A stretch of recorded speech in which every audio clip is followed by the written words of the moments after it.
Some of the smartest people I've ever met spent years trapped inside lives they knew weren't right for them. Not 1 year, not two, sometimes 10, sometimes 20. And the strange part is that they knew it. They knew the relationship wasn't working. They knew the job wasn't fulfilling. They knew the dream had stopped making sense. They knew, which creates a very uncomfortable question. If intelligence helps people solve problems, why doesn't it help them leave them? At first, I thought the answer was fear. That seemed obvious. People stay because they're afraid of change, afraid of uncertainty, afraid of making the wrong decision. But the more I looked at it, the less that explanation worked. Because many of these people weren't afraid. Some had started companies, moved countries, changed careers, taken enormous risks. Fear didn't explain it.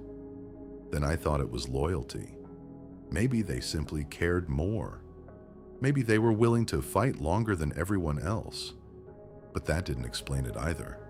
Because some of the most loyal people I know also know exactly when to walk away. Then I thought it was hope. And for a while, I believed I'd found the answer. Hope can keep people alive. Hope can keep people trying. Hope can keep people moving. But hope alone didn't explain why intelligent people often stay longer than everyone else. So I kept looking, and eventually I noticed something. The smartest people weren't trapped because they couldn't see reality. They were trapped because they could see too many versions of it, too many possibilities, too many futures, too many explanations. And once I saw that, I started seeing it everywhere. A woman sits across from her partner at dinner. They're talking. Technically, words are being exchanged, questions are being answered, but something has been missing for a long time. She noticed it years ago. The conversations became shorter. The curiosity faded. The affection became procedural. Not gone, just mechanical. Like two people performing a relationship they no longer fully live inside. If you ask her whether she's happy, she doesn't say yes. She doesn't say no. She says it's complicated. Interesting answer. Because it's complicated is often what happens when reality and possibility are fighting each other. Reality says, this isn't working. Possibility says, but it could. And possibility is a very persuasive lawyer. A man sits in his car before work, engine off, hands on the steering wheel, just sitting there. 5 minutes. Every morning. The same ritual. The same heaviness. The same conversation with himself. He opens LinkedIn, scrolls, closes it. Not because there aren't opportunities, because looking is easier than deciding. He tells himself, after the next promotion. Interesting, because he said that before the last promotion, and the one before that. Reality says, you don't want this life. Possibility says, you don't want this version of it. Those sentences sound almost identical. They're not. One requires action, the other requires waiting. This is the first thing people misunderstand. Smart people don't stay because they can't see reality. They stay because they can see too many realities. Every red flag has context. Every disappointment has nuance. Every failure has a reason. And intelligence is exceptionally good at generating reasons. That's usually a gift, until it becomes a hiding place. The danger isn't that intelligent people lie to themselves. The danger is that they tell the truth selectively. They notice the red flag, then spend 3 hours explaining why it isn't one. Imagine two people. One sees a relationship exactly as it is. The other sees the relationship as it is, and as it could be. Who stays longer? Usually the second. Not because they're more loving, because they're carrying two realities at the same time: the present and the future. And the future always gets better dialogue. The future never argues. The future never disappoints. The future never produces evidence against itself. The future simply whispers, maybe. Maybe next month. Maybe next year. Maybe after one more conversation. Maybe after one more attempt. Maybe. An extraordinary amount of human suffering lives inside that word. A man finds an old email he wrote to himself at 28. The subject line reads, 3 more years. Inside, he describes the life he's going to build, the business, the freedom, the person he's going to become. He writes about how hard things are right now. But that's okay, because in 3 years, everything will be different. He smiles, then notices something strange. He's 43 now, and he's still waiting for the same future. Different details. Same promise. Just 3 more years. That's the problem with possibility. It rarely asks for forever. It only asks for a little longer. And a little longer is easy to justify. A founder sits alone at 2:14 in the morning. The company is running out of money. The market isn't responding. Growth has stalled. Everyone looking at the numbers sees the same thing, except him. Why? Because everyone else is looking at the company. He's looking at the story. The story where everything turns around. The story where all the sacrifices make sense. The story where years of uncertainty become proof that he was right all along. Stories are much harder to kill than businesses. That's why people rarely mourn reality. They mourn the story they built around reality. At this point, it looks like intelligent people are trapped by possibility. But that isn't quite true. They're trapped by what possibility protects: identity. Because if the relationship finally works, what does that mean about you? If the business finally succeeds, what does that mean about you? If the dream finally happens, what does that mean about you? If the person finally chooses you, what does that mean about you? Suddenly, the future isn't carrying hope. It's carrying self-worth. Now, letting go becomes much harder. Because you're not letting go of a relationship. You're letting go of the person you hoped you'd become inside that relationship. You're not letting go of a business.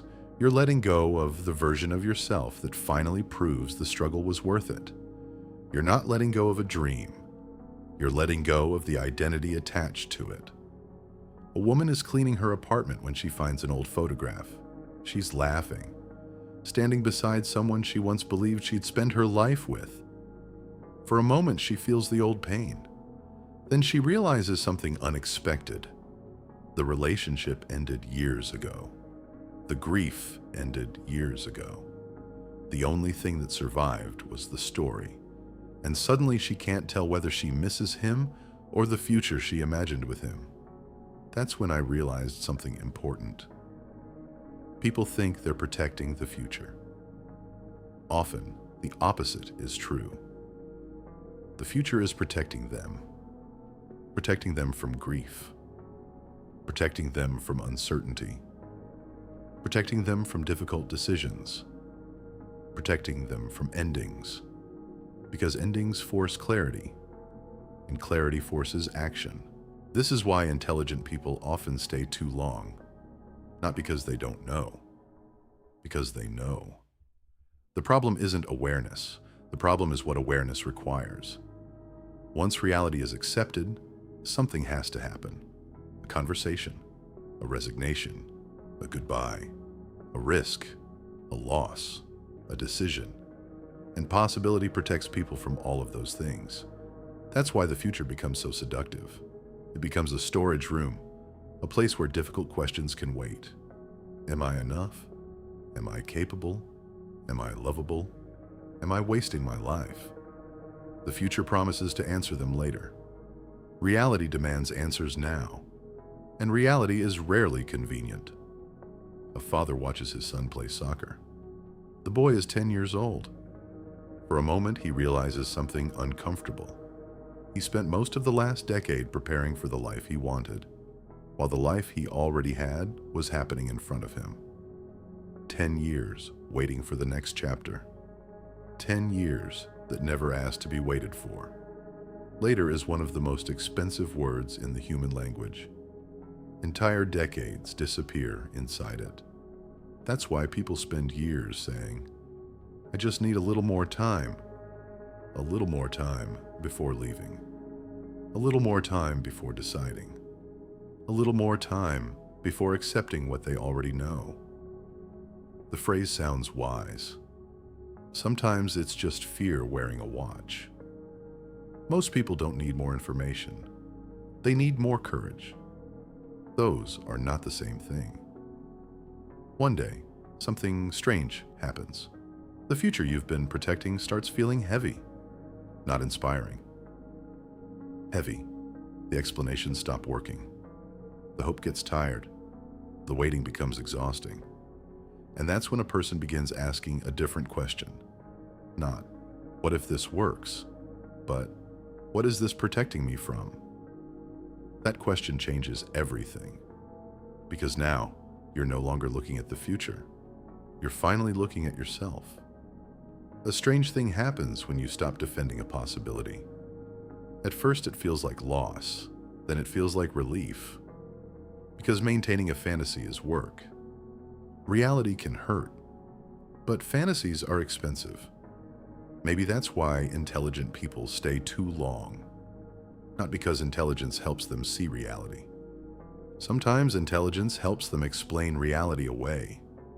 It gives them better arguments, better stories, better reasons, better ways to postpone the truth. And eventually, something strange happens. They stop asking, "What is happening?" and start asking, "What could happen?" That's the moment reality begins to lose, because life is lived in what is, not in what could be. An old man sits quietly on his porch. Not sad, not broken, just quiet. He thinks about all the futures he once protected. The promotion that never mattered. The relationship that never happened. The dream he never started. The business he never launched. And for the first time, he sees the pattern. None of those futures stole his life. Waiting for them did. The future has one job. To arrive. That's it. The moment it arrives, it becomes the present. And the present is where all excuses go to die. So here's the question. What are you still explaining? The relationship? With the job? The dream? The future? And if someone removed every explanation, what would remain? Because maybe the clearest truths in your life aren't hidden.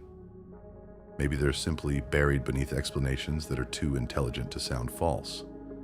And maybe that's why smart people stay too long. Not because they can't see reality, because they're brilliant at negotiating with it.